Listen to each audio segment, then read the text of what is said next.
ყველაფერი პოლიტიკაა. ჩვენ კი ვშიფრავთ კოდს, რომელიც გავლენას ახდენს შენზე. პოლიტიკური კოდი, ანალიზი, ფაქტები და კითხვები, რომლებსაც პასუხი სჭირდება.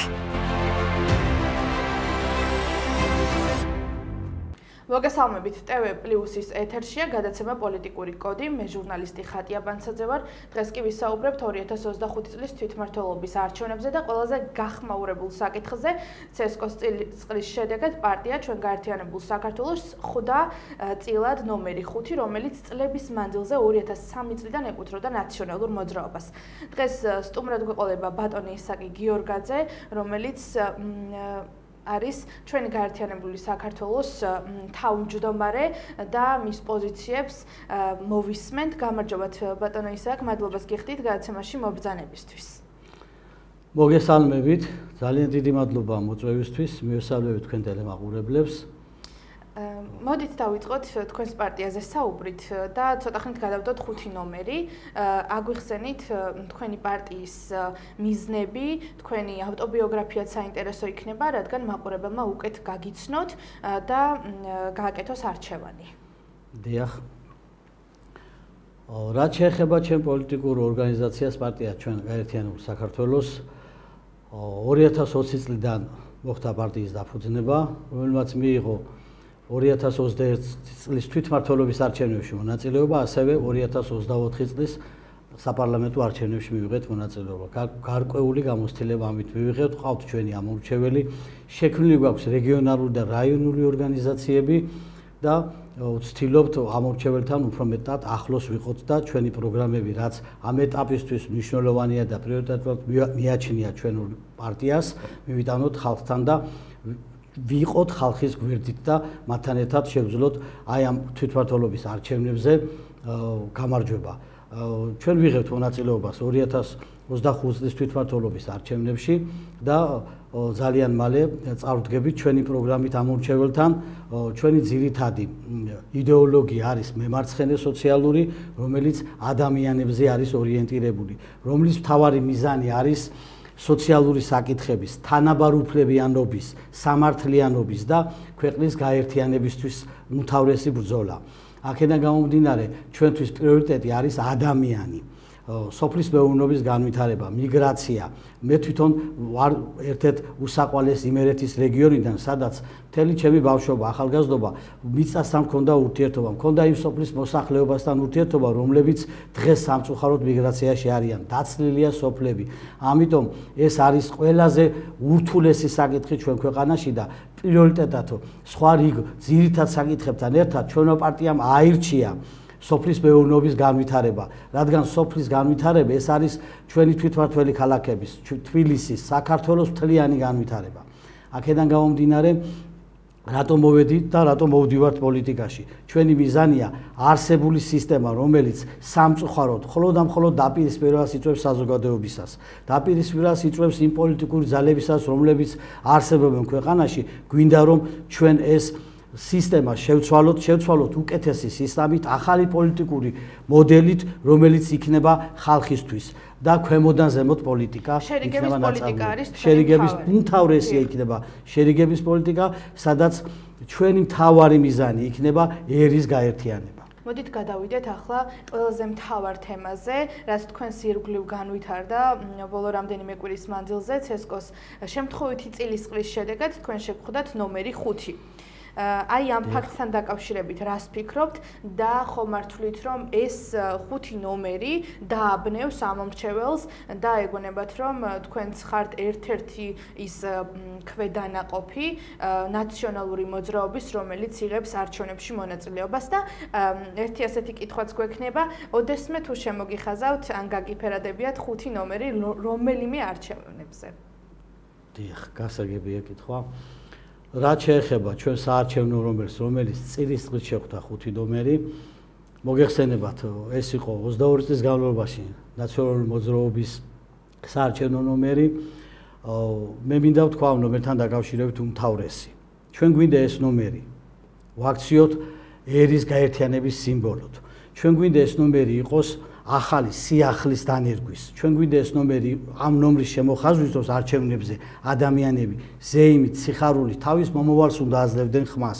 ამიტომ მე არ ჩაუღმავდები ამ ნომრის ქვემოთ არსებული პარტიის ამ კითხვაში, პარტიის პოლიტიკურ წარსულს, მაგრამ მე მინდა ეს ნომერი ვაქციო იმ ნომრად, რომელიც იქნება კიდევ ერთხელ აღნიშნავ ერის სიმბოლო გაერთიანების და შერიგების. დიახ. ამ თემას და რაც შეეხება ნომრის შემოხაზვა, როდესაც ვარდების რევოლუცია იყო ამ შემთხვევაში, რა თქმა უნდა, მივიღე მონაწილეობა, რომ შეცვლილიყო ეს ძველი სისტემა მოქალაქეთა კავშირი და სიახლეს, რა თქმა უნდა, მივეცი ხმა, მაგრამ მას შემდგომ, რა თქმა უნდა, პოლიტიკურათაც და როგორც ქართველი ის ხედვები, რომლებიც სამწუხაროდ შემდგომ ამ პარტიას გააჩნდა, ჩემთვის იყო მიუღებელი და აქედან გამომდინარე ხმაც შემდგომ აღარ მიმიცია. მაგრამ ამ არჩევნებში აუცილებლად გააფერადებთ მაგრამ ამ არჩევნებზე აუცილებლად გავაფერადებთ 5 ნომერს. დიახ. მოდით ბარემ 5 ნომერზე, ოპოზიციაზე გვაქვს საუბარი და თქვენგან საინტერესო იქნება თქვენი პოზიციის მოსმენა, რას ფიქრობთ დღევანდელ ოპოზიციაზე და დღეს ესეთი უცნაური ტენდენცია გვაქვს, რომ ოპოზიციას ყავს თავისი ოპოზიციაც. აი თქვენგან მაინტერესებს ის პასუხი, აი როგორი არის ახლა ოპოზიცია, დასუსტდა, თუ პირიქით მოძლიერებულია და შეუძლია რომ თვითმმართველობის არჩევნებში საკმაოდ კარგი შედეგი დადოს საუბრობ პარტია ლელოზე და პარტია საქართველოსთვის გახარიაზე, რომელმაც რამდენიმე დღის წინ განაცხადეს, რომ საერთო კანდიდატზე არის შეჯერებული უკვე ეს პოზიცია და ისინი წარადგენენ საერთო კანდიდატსაც, ეს არის ალე კოელიშვილი, თუ არ ვცდები, ესეთი მithkma-მოთქმაც დადის. რას ფიქრობთ ოპოზიციაზე და მათ საერთო კანდიდატზე და დანარჩენ ოპოზიციაზე, რომელიც არ შედის პარლამენტში და არც იღებს მონაწილეობას თვითმმართველობის არჩევნებში? დიახ, რაც შეეხება ოპოზიციის დასუსტებას, 35 წელია ვაკვირდები პოლიტიკურ სპექტრს და დასუსტებული არის ჩემი ქვეყანა. ჩემთვის ძალიან მნიშვნელოვანი არის რა მდგომარეობაშია ჩემ ქვეყანაში მაცხოვრებელი ადამიანები, მათი სოციალურ-ეკონომიკური მდგომარეობა. ამ ეტაპისთვის დღეს ქვეყანა გადის ბეწვის ხიდზე. ამიტომ გადავწყვიტე მე პოლიტიკაში მოსვლა, რომ ეს ზალები, რომლებიც არსებობენ ქვეყანაში, რომელსაც ოპოზიციას კიდე ოპოზიცია ყავს, თვითონ არის კონსტრუქციულად ერთმანეთთან ურთიერთობა მოქმედ ხელისუფლებასა და დანარჩენ ოპოზიციას შორის. აქ ვერსად ვერ დავინახე ადამიანები, ჩვეულებრივი ჩვენი მოქალაქეების ბედზე და იღბალზე, ქვეყნის გადარჩენაზე საუბარი. აქედან გამომდინარე, მე პირადად ვიტყვი, რომ უდიდესი პატივისცემის მიუხედავად პიროვნულად მათსადმი, როდესაც ჩემ ქვეყანას ეხება, მე მათ როგორც ოპოზიციურ ზალად ამ ეტაპისთვის ვერ აღვიქვამ, როდესაც ქვეყანას ჭირდება მკურნალობა და ის არის დავადებული და პირიქით შენ მას არ უკუნალობ და საკუთარ ამბიციებს აყოლებ შენი ქვეყნის ბედს, პოლიტიკოსი არ ახარ. პოლიტიკოსი უნდა იყოს არა მარტო გონიერი, უნდა იყოს ბრძენიც. რაც შეეხება დღევანდელ მოცემულ მდგომარეობას. დღეს არის ქვეყანაში ქაოსი. პოლიტიკური იდეა, იდეოლოგია, წამსი, პროგრამული ნაწილები თითქმის არც ერთ პარტიას არ გააჩნია. არც ერთ პარტიას არ გააჩნია ხალხზე მორგებული პოლიტიკა. არც ერთ პარტიას არ გააჩნია თავარი, მიზანი. ოპოზიციას მართლ ძალასაც გულისხმობ ამ შემთხვევაში, როდესაც ქვეყანაში არსებულ ნებისმიერ პოლიტიკური ძალას, როდესაც სურს მას თქვენთან მოქმედ პარტიასთან იყოს კონსტრუქციულობა, არ უწოდებს ხელს საარჩევნო კოდექსის ცვლილებებში, სამართლიანი კანონმდებლობების ცვლილებებში და ცდილობს, რომ მას ექნეს ერთპიროვნული მმართველობა, მათ ექნეთ მხოლოდ და მხოლოდ აი დამამცირებელი სიტყვები მართვა პოლიტიკოსებთან, არ არის ეს პოლიტიკა. პოლიტიკა არის ერთმანეთისადმი სიყვარული და ქვეყნისათვის ბრძოლა და გადარჩენა. პოლიტიკოსი არ არის ბუდიში, პოლიტიკოსი არ არის მარტო რომ სახელი გერქვეს პოლიტიკოსი და გამოდიოდე ეკრანებზე, იჯდე მხოლოდ კარგ სავარძელში და კონდეს კარგი ხელფასი, მოიწყოს საკუთარი ცხოვრება, ეგ პოლიტიკა არ არის. აი ამას აკეთებს ჩვენი ოპოზიციური სპექტრი. აქედან გამომდინარე მე მინდა ვთქვა, რომ აღნიშნულ ძალები, რომლებიც ქვეყანაში არსებობს ჩვენი ქართული ძალები წლების განმავლობაში ცდილობდნენ პირველები ყოფილიყვნენ და აი ამ პირველობას გადააყოლნენ ჩვენი ქვეყანა. რაც შეეხება ახლა ლელოს პოზიციას და გახარიას პოზიციას იღებს არჩევნებში მონაწილეობას და დანარჩენი ოპოზიციური ფრთა არ იღებს მონაწილეობას. აქვე თავიანთი ეს მათი სურვილი იყო, უნდა გაერთიანებულიყვნენ. მე როგორც პოლიტიკოსი მათ ადგილზე არ მივიღებდი არჩევნებში მონაწილეობას, თუ ის პოზიცია მექნებოდა ბოიკოტის რეჟიმში ვიქნებოდი ერთიანი, მაგრამ აქ სულ სხვა ნაღმია ჩადებული. ეს არის დღეს ვინ ჩაანაცვლებს ნაცმოძრაობას, დღეს ვინ იქნება ხელისუფლებასთან ახლო პოლიტიკური ძალა, მეორე ძალა. აი მისთვის იბრძვის გახარია, ამისთვის იბრძვის ლელო, რომ ჩაანაცვლოს ნაცმოძრაობა. ამიტომ მე მინდა ორიოდეს სიტყვით მიმართო ნაცმოძრაობის ამომრჩეველსაც და მთლიანად ჩვენი პოლიტიკური ორგანიზაციის ამომრჩეველებსაც, რომ ჩვენ ყველანი ერთი ქვეყნის შვილები ვართ. ამიტომ დამამცირებელია, რომ ვიღაცამ ჩვენ თითოეული მოქალაქე სადღაც პოლიტიკურ ძალაში ჩაანაცვლოს. ამას ვერავინ ვერ შეძლებს, ვერცერთი პოლიტიკური ძალა ვერ შეძლებს. რაც შეეხება, იმიტომ რომ ქართველი კაცი არის გონიერი და ბრძენი. მიუხედავად პოლიტიკური სხვადასხვა შეხედულებებისა, აქედან გამომდინარე, მაინც სწორ არჩევანს გააკეთებს ქართველი ამომრჩეველი. რაც შეეხება მერობის კანდიდატებს, რა თქმა უნდა, არჩევნებში აუცილებელია მერობის კანდიდატების წარდგენა, მაგრამ მე ვიტყვი უმთავრეს. აი ამ არჩევნებზე მთლიან ოპოზიციას რომ ყოლოდა გაერთიანებული მერობის კანდიდატი დედაქალაქში, ეს უფრო ძლიერი პოლიტიკური ძალა იქნებოდა, ვიდრე გათითოკაცებული პოლიტიკოსები ამ ეტაპისთვის, რომლებიც აი ეს ხმები მთლიანად დაიშლება და პოლიტიკურ ამინს ვერ შექმნის და ვერ იქნება ქართული ოცნების მთავარი მოწინააღმდეგე ეს პიროვნებების სამწუხაროდ. დიახ. და ბარემ მერობის კანდიდატებზე ჩაგეკითხებით, უკვე დასახელებულია, ასე რომ ვთქვათ, ორი ძლიერი კანდიდატი, ეს არის კონსერვატორების საქართველოსთვის ზურაბ მახარაძე და ქართული ოცნებიდან კვლავ მესამე ვადით წარადგინეს კახა კალაძე. ორივეზე შეიძლება ითქვას, რომ ესენი თავიანთი პარტიიდან გამომდინარე არიან უძლიერესი ფიგურები, კრიტიკის თუ სხვადასხვა შეურაცხყოფების მიუხედავად ზურაბ მახარაძე არ კარგავს თავის ამომრჩეველში ლიდერის სტატუსს და არც კახა კალაძე ქართულ ოცნებაში.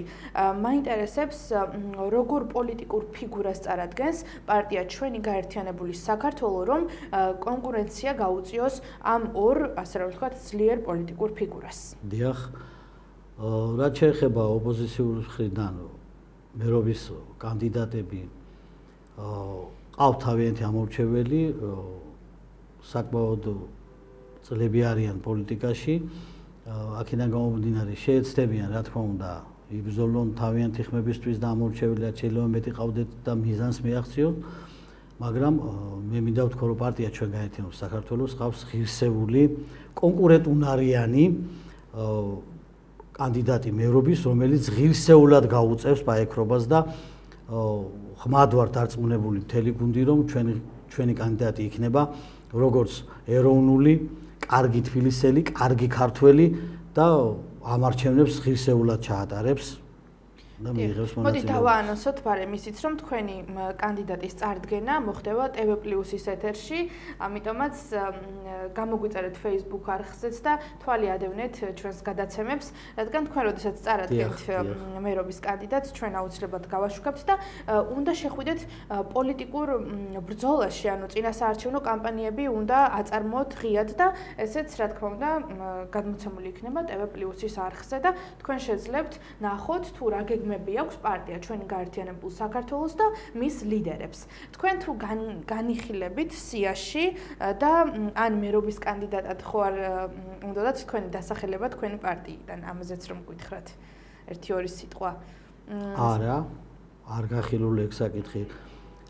მე პირადად სურვილი მაქვს და მინდა რომ პარტიას ბევრი საქმე აქვს საკეთებელი, ძალიან შრომატევადია ეს ყველაფერი.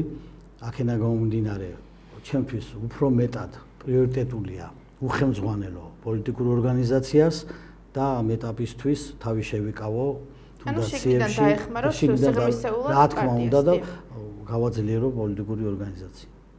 მოდით ახლა ვისაუბროთ ქართული ოცნების პოლიტიკაზე, ოპოზიციაზე ჩვენ უკვე ვისაუბრეთ, განვაცხადეთ ის, რომ ისინი არიან დაყოფილები და ქაოსის პროცესში არიან, ვერ ლაგდებიან საკუთარ თავშიც, ასევე არის დაძაბულობა, თუმცა ქართული ოცნება ინარჩუნებს მის ურყევ პოლიტიკას, ანუ მშვიდობიანი გზა. რამდენიმე წლის მანძილზე ქართულმა ოცნებამ გაატარა მართლაც ძალიან კარგი პოლიტიკა, თითით საჩვენებლები გავხდით მთელი მსოფლიოსთვის, რომ გადაურჩით იმ ზეწოლას, რაც ევროკავშირიდან და ევროკომისიებიდან და სხვადასხვა თუნდაც ქვეყნის უბრალო წარმომადგენლებისგან ისმოდა ჩვენს მიმართ. ასე რომ ვთქვათ, გათხოვილი კაცები ჩვენ ქვეყანას უთვლიდნენ ისეთ პოზიციებს და ისეთ კრიტიკას აჟღერებდნენ ჩვენს მიმართ, რომ ეს იყო შეურაცხმყოფელი კიდევაც. მე ვსაუბრობ უკრაინასა და რუსეთის ომის დაწყებაზე, სადაც ქართულმა ოცნებამ გაატარა ძალიან კარგი პოლიტიკა და შევინარჩუნეთ ეს მშვიდობიანი გზა და არ ჩაგვითრიეს რუსეთთან ომში ევროკავშირის და სხვადასხვა დასავლელი ლიდერების სიტყვებმა და შეძახილებმა. მოდით, აი ამაზე არის საინტერესო თქვენი აზრი, რას ფიქრობთ, გადაურჩა თუ არა საქართველო რუსეთ-საქართველოს ომს? ქართული ოცნების პირობებში და რომ ყოფილიყო ნაციონალური მოძრაობა, ვიხილავდით თუ არა საქართველოს ისევ ცეცხლის ალში გახვეულს. გასაგებია. რაც შეეხება ქართულ ოცნებას, მათ პოლიტიკურ მიზნებს და ამოცანებს, რომელსაც ახორციელებენ ქვეყანაში წლების განმავლობაში, რა თქმა უნდა, ბევრი დადებითი საკითხები იქნა მოგვარებული, ეს ადამიანის უფლებების დაცვა, რამოდენიმე კანონის მიღება, კანონპროექტების და მშვიდობის პოლიტიკის გატარება, მაგრამ ძალიან ცუდი მემკვიდრეობა შეხვდა პოლიტიკურად ქართულ ოცნებას. აქედან გამომდინარე, უფრო მეტად უნდა საკადრო პოლიტიკა, უფრო სწორად უნდა ეკეთებინა და ეხემძღვანელა. უნდა მოესმინა ადამიანებისთვის, ისინი, რომლებიც ადამიანებმაც ქართულ ოცნებას ხას უჭერდა. არა მარტო ქვეყანა უყვარს და სამშობლო უყვარს.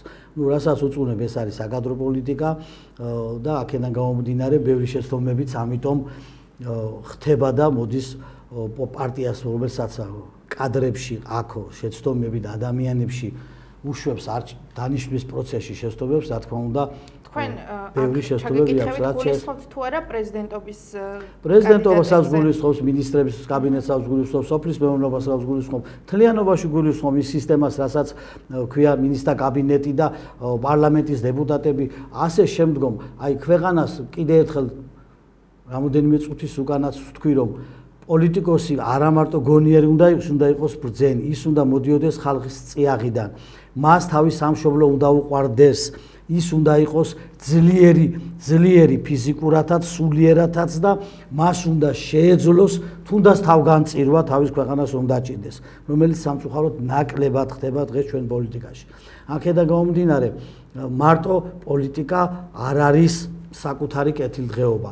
რაც შეეხება იმ პოლიტიკურ ბრძოლას, რომელიც რუსეთსა და უკრაინას შორის არის, უდიდეს პატივცემ უკრაინის მოსახლეობას და უთანაგზნობ, რა თქმა უნდა, ამ დიდ გასაჭირში, მაგრამ მე მინდა აღვნიშნო, რომ ძალიან რთული სათქმელი არის ეს ომი რუსეთსა და საქართველოს შორის, რომელიც საბედნიეროდ არ შედგა აქამდე, ჯერ კიდევ არ არის დასრულებული არც ერთ მეზობელთან, არც თურქეთთან, არც ჩვენ გვჭირდება ძალიან გონივრული გადაწყვეტილებები. აქედან გამომდინარე, ნაცმოძრაობა რომ ყოფილიყო ცეცხლის ალში ვიქნებოდით გახვეული, საუბრობთ, ან ქართული ოცნებამ გადაარჩინა, იციან მე რისი თქმა მინდა. პოლიტიკურად ჩვენ ვერ ვცვლით სამწუხაროდ არა ვართ ისეთი ძლიერი სახელმწიფო, რომ პოლიტიკურად ვცვლიდეთ ჩვენ როგორ გვინდა ან მეზობელთან ურთიერთობა, ან სოციალური, ეკონომიკური პოლიტიკა. ვერ ვიტყვი, იცი, ნაცმოძრაობა რომ ყოფილიყო, შესაძლებელია ომი არ ყოფილიყო, რომ კარგი ცხოვრება ნამდვილად არ გვექნებოდა, მაგრამ აი ესე პირდაპირ ვერ დავაბრალებ, რომ ომი შეიძლება ყოფილიყო.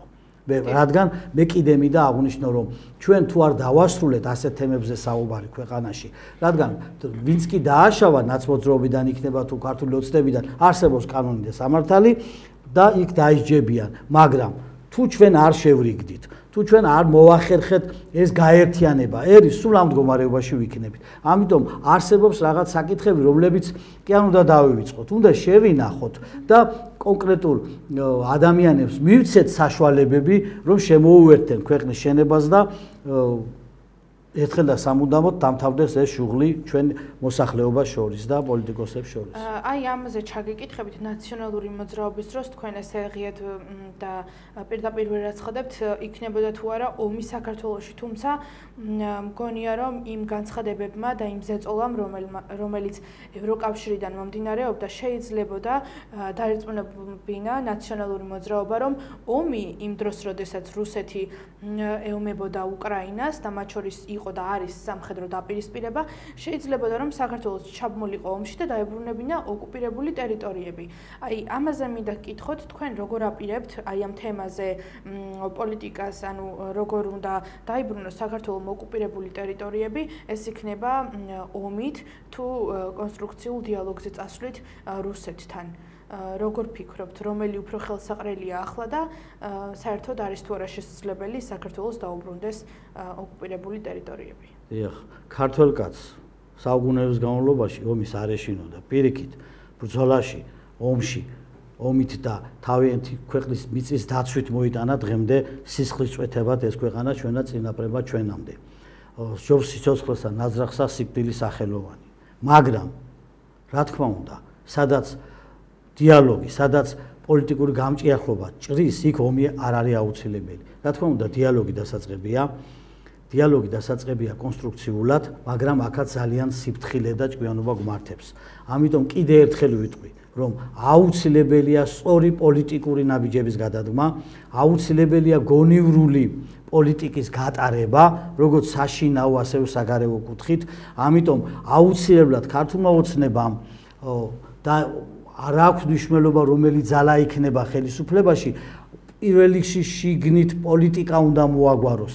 საშინაო პოლიტიკა უნდა დავალაგოთ სწორად და აღნიშნავ და 100-ჯერ და 1000-ჯერ გავიმეორებ, უნდა მოხდეს შერიგება ქვეყანაში, ერის გაერთიანება და ამის შემდგომ სწორი კანონმდებლობების მიღება, სწორი მინისტრთა კაბინეტის შექმნა, სწორი პარლამენტის არჩევა და თვითმმართველობის არჩევნებზე ისეთი ადამიანები უნდა მოხვდნენ რეგიონალურ და რაიონულ და საკრებულოებში მერებად, რომლებსაც ეს ქვეყანა უყვართ და განათლებით შეუძლია ქვეყანა მართონ. თუ პოლიტიკაში არ გვეყოლა ჩვენ ის ადამიანები, რომლებსაც პოლიტიკური აზროვნება აქვთ, ვერაფერი ვერ გადაარჩენს ამ ქვეყანას. ამიტომ აუცილებელია დიალოგი, უნდა შეიქმნას ქართულმა მხარემ ჯერ შიგნით უნდა შევქმნათ ჩვენ არ ვიცი საბჭო იქნება, კომიტეტი იქნება, საზოგადოების სექტორი, ეს იქნება პოლიტიკური ძალა, ჩვეულებრივი მოქალაქეები, მაგრამ უნდა შეიქმნას ისეთი საბჭო, სადაც ყველა აბსოლუტურად ამ კომიტეტში და ამ საბჭოში იქნება ის ადამიანები, რომლებსაც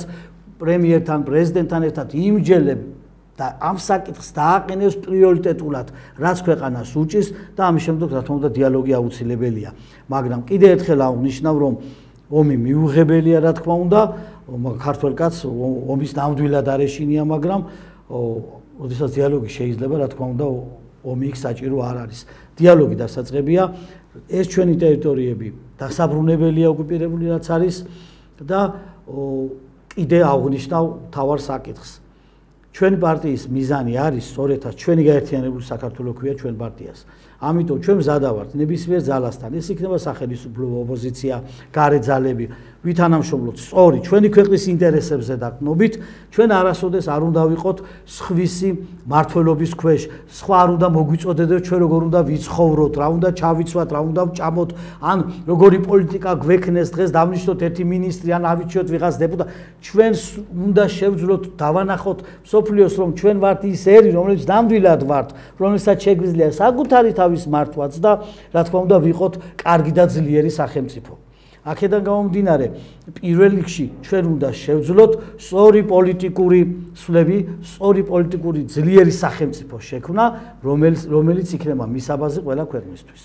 დიახ, მოდით ვისაუბროთ ახლა ტრამპისა და პუტინის შეხვედრის საკითხით, რომელიც გუშინ გაიმართა და პუტინს ყავდა გუნდი ჩაყვანილი, რომელიც თითქმის ყველა იყო ეკონომიკურ სეგმენტში, ანუ ეკონომიკურ სექტორში დასაქმებული ადამიანები და ამ თემას მივაყოლოთ ისიც, რა მნიშვნელობა აქვს საქართველოსთვის რუსეთის, ანუ რა გავლენა აქვს რუსეთს საქართველოს ეკონომიკაზე და ეს თამაშობს ძალიან დიდ როლს. თქვენ მაინტერესებს ემხრობით თუ არა საქართველოს ევროკავშირში გაწევრიანების საკითხსაც და ევროკავშირში გაწევრიანების საკითხის პარალელურად დაგვეკარგება თუ არა რუსეთთან ეკონომიკური კავშირები. დიახ, რაც შეეხება ტრამპისა და პუტინის შეხვედრას, აღნიშნავდი ერთ მთავარ საკითხს. კარგია რომ დიალოგი დაიწყო, კარგია რომ ეს ორი დიდი მონსტრი სახელმწიფო ფიქრობს შვიდობაზე. მაგრამ კარგი იქნებოდა თავის დროზე არ დაეწყოთ და ხელი არ შეეწყოთ უკრაინაში ამდენი ადამიანების დახოცვას, თავის დაგვიანებულის კი არის ეს შეხვედრა.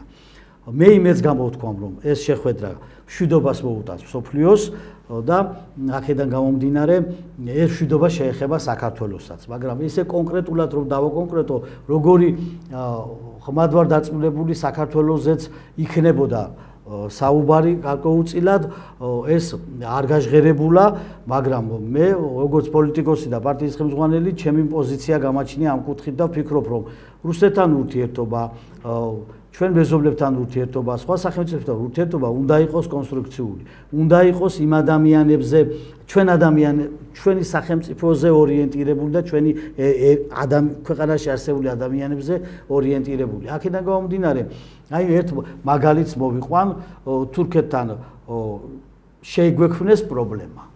ხო, შეიძლება შეგვექმნეს პრობლემა და ჩაგვიკეტოს საზღვრები და ვერ მივიღოთ ეკონომიკური დახმარებები. დაკეტოს რუსეთმაც, აი ჩვენ ქვეყანაში მარტივად ამაზე არავინ არც ერთი პოლიტიკური ძალა არ საუბრობს.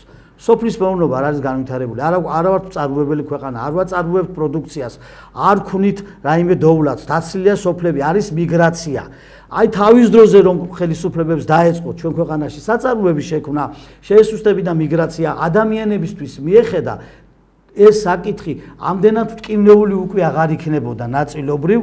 მერთმან უქნას რომ დაგვიკეტონ ეს ყველაფერი, მაგრამ რაც შეეხება ეკონომიკურ ურთიერთობას, აუცილებლად როგორც პოლიტიკური, ასევე ეკონომიკური დიალოგი დასაწყებია. დიალოგი დასაწყებია იქედან გამომდინარე, რამდენადაც ჩვენ მხოლოდ და მხოლოდ შეგვიძლია რუსეთთან კარგი დამოკიდებულებით გადავარჩინოთ ის საკითხები და დავიბრუნოთ ეს ტერიტორია, ეს ეკონომიკური იქნება, სოციალური იქნება, მაგრამ ჩვენ უნდა ვიყოთ ჩვენი თავის პატრონი, ჩვენ არავის ზემოდან არ უნდა ვყარნახობდეს. თუ ეს ჩვენ დამოუკიდებლობის და თავისუფლების ფასად შევიძინეთ, მაშინ რა თქმა უნდა ეს იქნება დამღუპელი ქვეყნისთვის. ჩვენი ქვეყანა უნდა გადავარჩინოთ, რადგან ეხლა გადის ბეწვის ხიდზე. აქედან გამომდინარე, თითოეულ ნათქვამს სიტყვას დღეს ეხლა პოლიტიკოსები ყველაფერს ამბობენ, რომ გამი შეინარჩუნოთ, ყველაფერს ამბობენ რეიტინგის აწევისთვის ტელევიზიებში. ძალიან სათუთია ეს ურთიერთობები. ეს არის ფაქიზად მოსაქცევი თემა. ამიტომ არსებობს სახელმწიფო უშიშროება, არსებობს კონდანსო, არის საკითხები, რომლებიც ესე საჯაროდ არ უნდა გამოდიოდეს და არ უნდა იყოს ინფორმაცია გასული, რას ფიქრობს ჩვენი ქვეყანა, თუნდა რუსეთთან დამოკიდებულებაში, ამერიკასთან დამოკიდებულებაში, ქვეყანა არის პოლიტიკაში ჩაფლული, ეს არის ჭაობი, როდესაც ბავშვიც კი პოლიტიკაზე ფიქრობს, ექიმი უნდა ფიქრობდეს თავიანთ პროფესიის მიხედვით, მასწავლებელი უნდა ასწავლიდეს ბავშვებს სკოლაში, პროფესორი უნდა მიდიოდეს უნივერსიტეტებში, სამწუხაროდ დღეს ყველა საუბრობთ პოლიტიკაზე და პოლიტიკამ დაკარგა ფასი. პოლიტიკოსებს გაცვეთილი პოლიტიკოსები აღმოჩნდნენ სამწუხაროდ. ამიტომ ჩვენი პარტიის მთავარი მიზანი არის, რომ შევცვალოთ ეს მიდგომა ქვეყანაში, ხალხს დაუბრუნოთ წმენა და იმედი და მივცეთ საშუალება იმ ადამიანებს, რომლებსაც გონებითაც და თავიანთი წარსულით შეუძლია ქვეყანას ემსახურონ, მივცეთ საშუალება და იყვნენ თავიანთ ქვეყნის სამსახურში. დიახ, რუსეთთან ურთიერთობების გამო და იმ არ გაღიზიანებადობის პოლიტიკის გამო, რაც ქართულმა ოცნებამ ასე რომ ვთქვათ, განახორციელა, რომელსაც თქვენც ეთანხმებით, ქართულ ოცნებას ხომ ეთანხმებით ამაში, რომ არ გაღიზიანებადობის პოლიტიკა არის მნიშვნელოვანი და რუსეთთან არის დიალოგი საჭირო და არა ომი და ასეთი უბედურებები, რაც 2008 წელს გადახდა საქართველოს თავს. აი ამ პირობებში, როდესაც ლიბერალები არიან პარტიიდან გარეთ პარლამენტის შენობას უმიზნებენ არის ფეიერვერკებს, ქვებს უშინებენ პოლიციელებს და 1000 უბედურებას მართავენ სახელმწიფოს დამცველ პირებს, როგორ შეიძლება რომ რომელიმე კონკრეტულმა პარტიამ რუსეთთან არ გაღიზიანებოდობის პოლიტიკით, ანუ თქვენზე მაქვს საუბარი, შეინარჩუნოს მათი მოწონებაც, ანუ ახალგაზრდების, რომლებიც ძალიან ბევრი მათგანი უკვე არის ლიბერალი და ევროკავშირში გაწევრიანების იქით, ისინი ვერაფერს ვერ ხედავენ, არც განიხილავენ იმას, რომ ომი შეიძლება საქართველოში დაიწყოს და აი ამ მოქალაქეების მიმართ მინდა რომ გააკეთოთ მიმართვა, რომლებიც პოლიციელებს რუსთაველის გამზირზე უშინებენ ქვებს, სხვადასხვა ბლაგ თუ იარაღებს, ან დანითაც გაეკიდა ერთი პირი, რომელიც დაკავებული იყო პოლიციელს, აი რას ეთქვით ამ ადამიანებს და თქვენი პარტია იმუშავებს თუ არა მათ ხმებზე და თუ მხოლოდ ეს იქნება სოფლის მეურნეობაში დასაქმებული პირებისთვის თქვენი პოლიტიკა. დიახ. მე მინდა კარგი კითხვაა და მინდა ამ კითხვასთან ცოტა ვსლათ მინდა დავუთფო მომდენიმე წუთი. თავარი რა არის იცი?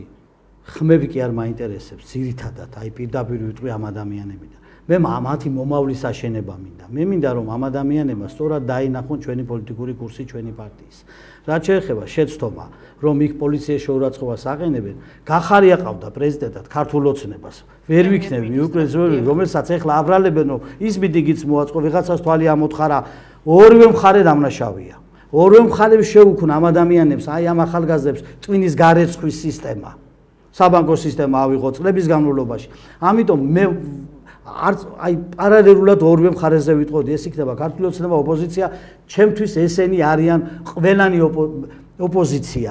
რადგან ის პროგრამები, პროექტები, ის ხედვა მე რაც გამაჩნია და ჩვენ ორგანიზაციას ვხედავ, ეს არც ერთი არ კეთდება, კარგად იციან. იციან რა არის სოფლის მეურნეობაც, იციან როგორი კანონი უნდა შექმნან, მაგრამ ამ მოცემულ ეტაპზე ამისთვის არავის არ ცალია. და რაც შეეხება ახლა მიმართვა ახალგაზრდებისთვის. მე ყველანი ძალიან მიყვარს, უდიდეს პატივს ვცემ მათ პოზიციასაც, მათ პოლიტიკურ წამსაც, მაგრამ მინდა ვთქვა ერთი, რომ ამით ჩვენი ქვეყანა სუსტდება. ჩვენ თუ არ გავერთიანდებით, მე რა სხვა პოლიტიკური პარტია არ მოგწონს, ან არ მოგწონს ადამიანი, ან ზოგადად თქვენი კურსი გაქვთ არჩეული ევროპის. კი ბატონო, მივესალმები ევროპის კურსს. მივესალმები. მაგრამ ჩვენ უნდა ვიყოთ დამოუკიდებელი ქვეყანა. ჩვენ თუ რა გვინდა ისეთი ევროპა, ან ისეთი თუნდაც რუსეთთან ურთიერთობა, ან ნებისმიერ სახელმწიფოსთან თუ ჩვენ სახელმწიფო არ შევინარჩუნეთ. თუ ქვეყანა დაიცალა, თუ ჩვენი ღირსება არ გვექნა. აქედან გამომდინარე, მე მზადა ვარ დიალოგში. შევხვდე ამ ახალგაზრდებს, მზად ვიყო მათთან ერთად, მათი ფარი ვიყო, დავიცვა, მაგრამ თავარია. მე შევქმნი, ჩემი პარტია ისეთ სახელმწიფოს, ისეთ კანონმდებლობებს, რომ ვერც პოლიციელმა გაბედოს ჩვენ მოქალაქეებზე ხელისაწევა და ვერც მოქალაქემ გაუბედოს პოლიციელს შეურაცხყოფა. ამიტომ ძალიან მნიშვნელოვანია, როგორ იქცევა ამ შემთხვევაში სახელმწიფო. რამდენადაც ის არის პასუხისმგებელი ყველა ამ პოლიტიკურ კარგ თუ ცუდ მდგომარეობაზე. აქედან გამომდინარე, მე ჩვენი გაერთიანებული საქართველოს პარტია მოუწოდებს ყველა ამომრჩეველს, ყველა მოქალაქეს, რომ მოდით და გავერთიანდეთ ერთად. ერთხელ და სამუდამოდ გავიაროთ ამ ბეწვის ხიდზე, ხელი ჩავკიდოთ ერთმანეთს და ვაშენოთ ეს ქვეყანა. ბეწვის ხიდიდან სად მივა თქვენი პოლიტიკური ძალა? რუსეთთან დიალოგზე თუ ევროკავშირის გზაზე, სადაც ამდენი წელია გავართ კარებთან, ვაკაკუნებთ და არავინ არ გვიღებს. სად მიდის თქვენი პოლიტიკური ძალა? გასაგებია, ამ კარზე აკაკუნებ და ნაცმოძრაობა და ქართული ოცნება. ჩვენ პარტიას ჯერ არ დაუკაკუნებია. ამიტომ აღნიშნული ორივე საკითხი. ვერ იქნები მარტო რუსეთთან, ვერ იქნები მარტო ევროპაში. აქ არის საჭირო გონივრული პოლიტიკა. რა თქმა უნდა, ევროპა აუცილებელია, სასიცოცხლოდ მნიშვნელოვანი, რუსეთთან მეზობლური ურთიერთობა უნდა აღდგეს. რადგან ჩვენ ის არის ოკუპანტი, მან ჩვენი ტერიტორია აქვს აღებული და უნდა დააბრუნოს. აქედან გამომდინარე, დიალოგის რეჟიმში უნდა ვიყოთ. ასევე, კიდევ ერთხელ აღნიშნავ, რომ ჩვენი პარტიის მიზანი არის შერიგება, თუ ჯერ ჩვენ ადგილზე ერის მობილიზება ვერ გავაკეთეთ პოლიტიკური აზროვნების, ვერ დავალაგებთ ვერც ერთ თემას, ვერც რუსეთთან, ვერც ევროკავშირის ქვეყნებთან, ვერც ამერიკასთან, ვერსად ვერაფერს ვერ დავავალებ თუ სტოლის პოლიტიკა არ განსაზღვროთ ქვეყანაში. აქედან გამომდინარე, მე მზადა ვარ ნებისმიერ შეხვედრაზე, ეს იქნება რუსეთთან, ეს იქნება ევროკავშირთან, მაგრამ მე კონკრეტულად არ ვამბობ, აი მე რუსეთი სილუეტსკენ ჩვენი მზე არ ამოდის. აქედან გამომდინარე, ჩვენ გვინდა მთავარი პოზიცია, ჩემი ქვეყანა უპირველესად, მე ჩემი სამშობლო მაინტერესებს და აი ამ ჩემი ქვეყნის შენებაში ვინც დაიცავს ჩემი მოქალაქეების ღირსებას, ჩემი ტერიტორიული ერთიანობას და ის იქნება ჩემი მეგობარი, მისი მეგობარი იქნება ჩვენი პარტია და ჩვენი ქვეყანა. და აი ეს თემა რომ ბოლომდე ამოვწუროთ, ემხრობა თუ არა პარტია ჩვენი გაერთიანებული საქართველოს თავმჯდომარე ისაკი გიორგაძე საქართველოს ევროკავშირში გაწევრიანების საკითხს. ანუ თქვენ რომ იყოთ მართველი პარტია, გექნებოდათ თუ არა სურვილი რომ საქართველო გახდეს ევროკავშირის წევრი. დავივიწყოთ ის უარყოფითი პოლიტიკა, რასაც აწარმოებს ევროკავშირი ჩვენს მიმართ და მუდმივად კრიტიკის ქარ ცეცხლში გვამყოფებს. გასაგებია, არ უნდა გაიყიდოს პოლიტიკოსი, რომ შემდგომ შანტაჟის უფლება მისცე ნებისმიერ ქვეყანას. აქედან გამომდინარე, სამწუხაროდ, ბევრი ჩვენი პოლიტიკოსები გაიყიდა ფულის გამო ევროპელებთან. მე ისი თქმა მინდა, ვითანამშრომლებდი, მაგრამ პარალელურად ვაწარმოებდი მოლაპარაკებას ნებისმიერ ჩვენ მეზობლებთან, თუნდაც რუსეთთან ტერიტორიულ დაბრუნებაზე, არ გავჩერდებოდი არც ერთი კუთხით, ვიქნებოდი აქტიური პოლიტიკოსი და პოლიტიკური პარტიის ხელმძღვანელი ჩემ გუნდთან ერთად, მივცემდი ვადებს, როგორც ევროკავშირს, ასევე რუსეთთან ურთიერთობებს და ტერიტორიულ დაბრუნებებზე, ეკონომიკურ ურთიერთობებზე, თურქეთთან ურთიერთობაზე, აზერბაიჯანთან არ აქვს მნიშვნელობა. ყველა სახელმწიფოს ღირსეულად დავხვდებოდი, როგორც მოლაპარაკებაზე, ურთიერთობებზე, შიგა და საგარეო პოლიტიკაზე. ამიტომ მნიშვნელოვანი არის, ვინ არის ხელისუფლებაში, ამ პიროვნებს რამდენად გააჩნიათ ავტორიტეტი, რამდენად უყვართ თავიანთი ქვეყანა, როდესაც გამყიდველი ხარ. ამაზე ერიც ხდება და შენი მეზობელიც. ამიტომ სამწუხაროდ ბევრი ვინმე გაიყიდა. და აქედან გამომდინარე, პირდაპირ ვიტყვი, რომ როგორ შეიძლება იყოს ჩაკეტილი ქვეყანა და არავინ დედამიწა უარყო, ეს გამორიცხულია, ვერ შევძლებთ, მით უმეტეს ქართული ხასიათი, მით უმეტეს ჩვენ ისედაც საუკუნეების განმავლობაში შემწყნარებელი, რა თქმა უნდა, შემწყნარებელი ქრისტიანი ჩამოყალიბებული და სოფლიო აზროვნება გაგვაჩნია ფილოსოფიურადაც და პოლიტიკურადაც და ჩვენი სულხან-საბა ორბელიანმა შემოიარა მთელი სოფლიო. მე ისი თქმა მინდა, შოთა რუსთაველი გვყავს და ასე შემდგომ, როგორ შეიძლება ვიყოთ ჩაკეტილი, ჩვენ ვერ ვიქნებით ჩაკეტილი, ჩვენ მეგობრები შეიძლება გვყავდეს, მაგრამ ბატონები არ გვჭირდება. მიგრაციას შევეხოთ ახლა, რადგანაც შემწყნარებლური ერი ვართ, ბოლო პერიოდში ძალიან მომრავლდა ჩვენს ქვეყანაში ინდოელი, პაკისტანელი, არაბი და ასე შემდეგ მოსახლეობა და აი ამ თემაზე რას ფიქრობთ, როგორ იქნება თქვენი პოლიტიკა, როგორც უკვე ცნობილი გახდა რუსთაველის თეატრი, რომელიც არის საქართველოსთვის ერთ-ერთი ყველაზე ისტორიული, ანუ ერთ-ერთი ისტორიული ადგილი რუსთაველის თეატრის პირველ სართულზე იხსნება არაბული კომპანიის ოფისი. აი ესეთი შემზარავი ფაქტები ცხადყოფს, რომ მიგრაცია საქართველოში ცუდად მუშაობს და საჭიროა გამკაცრდეს მიგრაციული პოლიტიკა. აი ამაზე რომ გითხრათ თქვენი. გასაგებია. რაც შეეხება მიგრაციას ყველა ტურისტი და სტუმარი ქვეყნისთვის თუ კარგი განზრახვით მოდის ქვეყანაში, რა თქმა უნდა, მისაღები, ეგ ფული იხარჯება, ეკონომიკა ივსება, რა თქმა უნდა და განვითარებას უწყობს ეს ყველაფერი ხელს. მაგრამ ამას სჭირდება კანონმდებლობა, ამას სჭირდება სწორი პოლიტიკური მართვა ამ ყველაფერს. მე ახლა ხელისუფლება მიიღო კანონი, რომელსაც შეზღუდვები მოხდა აი ამ მიგრაციასთან დაკავშირებით და რაც შეეხება ახლა სადღაც აი მე ვიცი რომ თეატრში რაც შეეხება იქ დარბაზების შესაძლებელია ეს გაქირავდეს და აი აქ კი არ არის პრობლემა იმ რაღაც იქირავა ან 10 თუ 100 ჩანს ჩვენ სკვერებში და ადამიანებს ეს აღეზიანებს ეს იცი რატო აღეზიანებს ჩვენ ყველას იმიტომ რომ ჩვენ ქართველ კაცს შია ეკონომიკურად უჭის დაცლია ჩვენი სოფლები არაფერი არ კეთდება ქვეყანაში იმისთვის რომ სოფლის მეურნეობა მეწარმეობა და დედაქალაქებში მოეწყოს სწორი ინფრასტრუქტურა, ეს იქნება სატრანსპორტო, ეს იქნება საავტომობილო, მნიშვნელობა რა აქვს ის მთლიანად, რასაც ქვია ჩვენი ინფრასტრუქტურული მართლობა, რასაც მოიცავს დედაქალაქებში აუცილებლობას, არასწორი ფორმატით მიდის. ამიტომ ჩვენ თუ სწორ პოლიტიკას ვაწარმოებთ, სოფლებში დავაბრუნებთ მოსახლეობას, შევძლებთ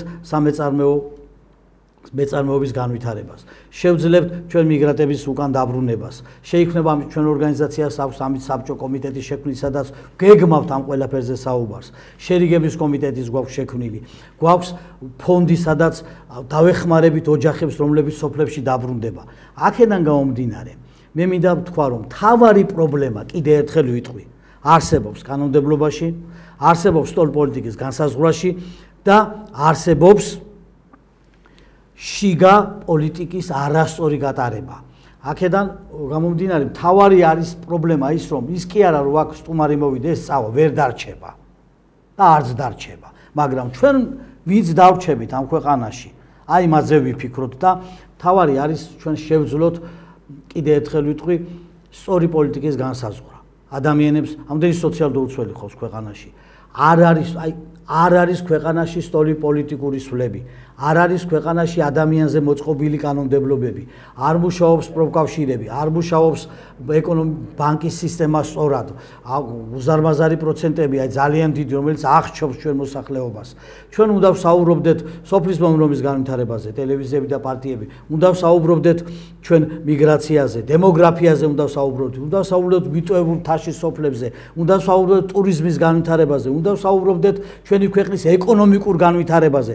ჩვენ როდესაც ძლიერი ქვეყანა, სწორი ინფრასტრუქტურად მოწყობილი, პოლიტიკურად, სოციალ-ეკონომიკურად დაგვხვდებით ნებისმიერ შემოსვლელ უცხო ტომეულს, ის ვერ გაბედავს აქ იმ საკითხების გაკეთებას ან შემდგომ ვერ შემოვა სიღრმეში, რომ მან რამე წაგვართვას ან ტერიტორია, ან არაკანონიერად მოიქცეს. ამიტომ სწორი ქვეყანა გვჭირდება დღეს ჩვენ გვჭირდება სწორი სოციალ-პოლიტიკური განსაზღვრა რეგიონებში, თვითმმართველობის არჩევნები აუცილებელი არჩევნებია, რადგან ზემოდან ქვემოთ პოლიტიკა უნდა განხორციელდეს, თემი უნდა გაძლიერდეს, თემები სოფლები უნდა გაძლიერდეს, დამოუკიდებელი უნდა იყოს რიგ საკითხებში მუნიციპალიტეტები, სადაც საკრებულო და მერს, რომელსაც დღეს არანაირი ავტორიტეტები არ გააჩნია, ესენი უნდა იყოს მისაბაძი, მისათითებელი, მათი სიტყვა, როგორც აღმასრულებელ ხელისუფლებასთან, ასევე რაიონშიც უნდა იყოს მნიშვნელოვანი, ასევე შევეხები შინაგან საქმეთა სამინისტროს ჩვენ ჯარებს იმას ჯანდაცვას ყველა კუთხით დღეს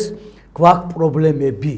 ამიტომ ჩვენ რომ გამოვიდეთ, ახლა შენი ქვეყნის ოპოზიცია არ უნდა იყოს. შეიძლება იყოს რომელიმე პოლიტიკური პარტიის ოპოზიცია, მაგრამ შენი ქვეყნის ოპოზიცია არ უნდა იყოს. მე ეს რომ დავინახე პოლიტიკური ორგანიზაციები, პარტიები აღმოჩნდნენ თავიანთი ქცევით და საქციელებით, თავიანთი ქვეყნისა და ერის ოპოზიცია, ამიტომ გადავწყვიტე რომ ეს ქვეყანა მათი არ არის მარტო, ეს ქვეყანა ჩვენს გვეკუთვნის და საბედნიეროდ არსებობენ ადამიანები, რომლებიც ამ არჩევნებზე ცხვალად, ზეგაც, უანგაროდ შეუძლიათ თავიანთი შიშველი ხელებით დაიცვას თავის ქვეყანა. დიახ, გასაგებია, აი ეხლა გადავიდეთ საკითხზე, რომელიც ასე რომ ვთქვათ, ძალიან მნიშვნელოვანია და 2024 წლის საპარლამენტო არჩევნებში ქართული ოცნების ერთ-ერთი მთავარი, არა, 24 წლის არჩევნებში მთავარი ძირი იყო, რის გამოც ძალიან ბევრმა მოქალაქემ ქართულ ოცნებას ისევ მისსახმა, ეს არის LGBT თემთა უფლებები და აი ამ ყველაფერმა ძალიან კარგად იმუშავა 2024 წლის საპარლამენტო არჩევნებში. LGBT თემთა უფლებებზე იყო ძალიან დიდი კონცენტრაცია გადატანილი და ქართულმა ოცნებამ რაღაც კანონპროექტები შემოიტანა, რომელსაც განიხილავდა პარლამენტი. მე მაინტერესებს, რომ იყოს თქვენი პოლიტიკური ძალა წარმოდგენილი პარლამენტში და მიდიოდეს კენჭისხრა LGBT თემთა უფლებების დაკანონებაზე, ქორწინებაზე და ასე შემდეგ. რას იზარდა პარტია ჩვენი გაერთიანებული საქართველო და როგორია ზოგადად თქვენი პოზიცია ამ საკითხთან დაკავშირებით? საქართველოში ნებისმიერი მოქალაქის უფლებები უნდა იყოს დაცული, მათ შორის მათიც.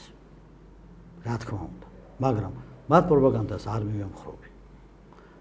მათი პრობლემა რაც არის, ჩვენ თვლით პრობლემა და ისინი საუბედუროდ ართულიან, იცხოვრონ თავიანთი ცხოვრებით და სახელმწიფო შევეცდებით, რომ მათი უფლებები იყოს დაცული და იცხოვრონ ღირსეულ ქვეყანაში, მაგრამ პროპაგანდა პრაიდები და ის დაკანონება, რასაც ესენი და ევროპა გვაძალებს და აქაც ბევრი ჩვენი ქართველი ადამიანები ამას ემხრობიან, ჩვენთვის არის და ჩემ პარტიისთვის მიუღებელი.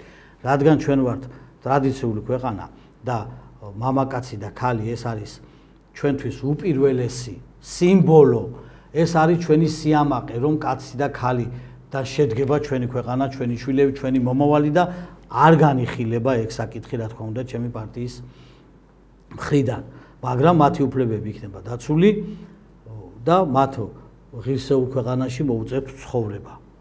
არ შეიზღუდებიან სამსახურებში, ასე შემდგომ. არანაირად არ იქნება ზეწოლა, ვერავის ვერ ექნება ზეწოლა. ოღონდ იქ არ განახორციელებს პროპაგანდა თავიანთი. რა თქმა უნდა, მათ თავიანთი სამყაროა, მათ აქვს თავიანთი აზრი, თავიანთი შეხედულებები, რომელსაც ვერავინ ვერ წაართმევს, მაგრამ ის რომ ჩვენ შვილიშვილებს რომ მათ მოუწოდონ და გააკეთონ, ეს არ იქნება დაშვებული, რადგან მათ სურვილი რაც არის და შინაგანად რაც გააჩნიათ ის რაც აქვთ, ეს არის მათი და ჩვენ მათ არ შევეხებით, მაგრამ რაც შეეხება ის რომ ეხლა ჩვენ ასეთ სახელმწიფო მივიღოთ, მამაკაცებს კაბები ეცვას, ჩვენთვის ეს მიუღებელია რა თქმა უნდა.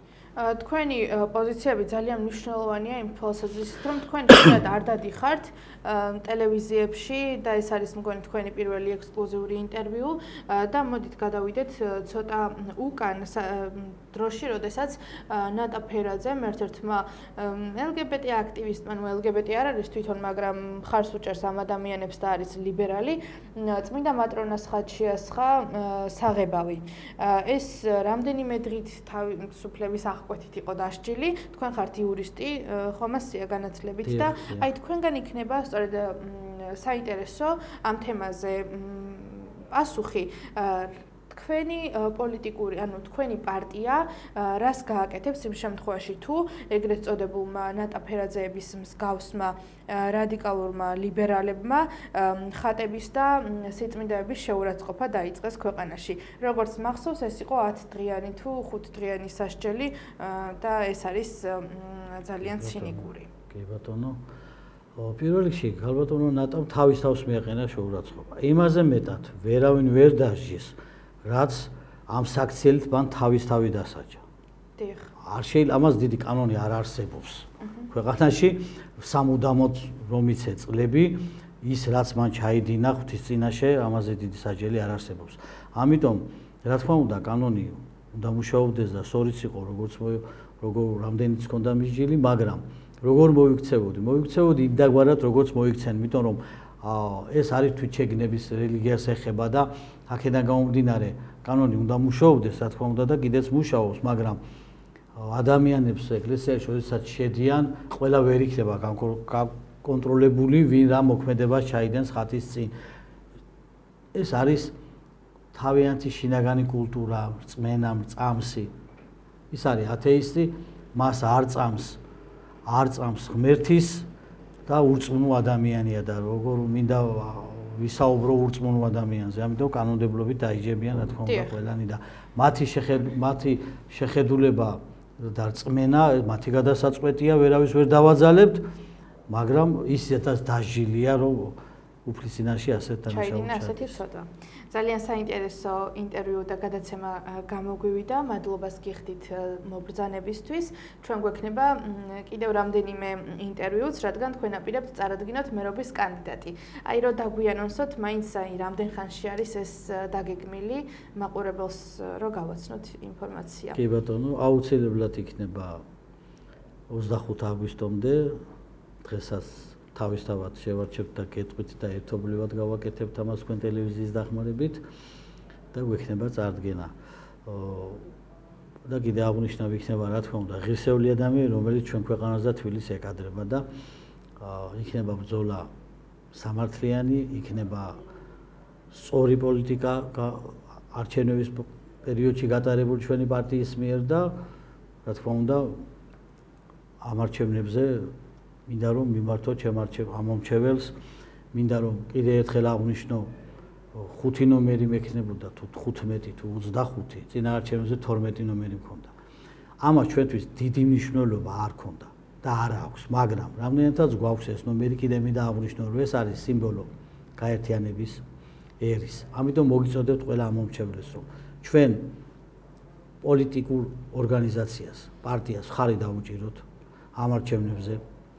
ხარი დაუჭიროთ ჩვენ კანდიდატებს, როგორც მაჟორიტარს, ასევე მერს და პროპორციულ სიტყვობ ჩვენ კანდიდატებს, შემოხაზეთ ნომერი 5 და გვპირდებით. გვპირდებით ჩვენი პოლიტიკური ორგანიზაციის სახელით, რომ ღირსეულად ვიქნებით თქვენ გვერდით.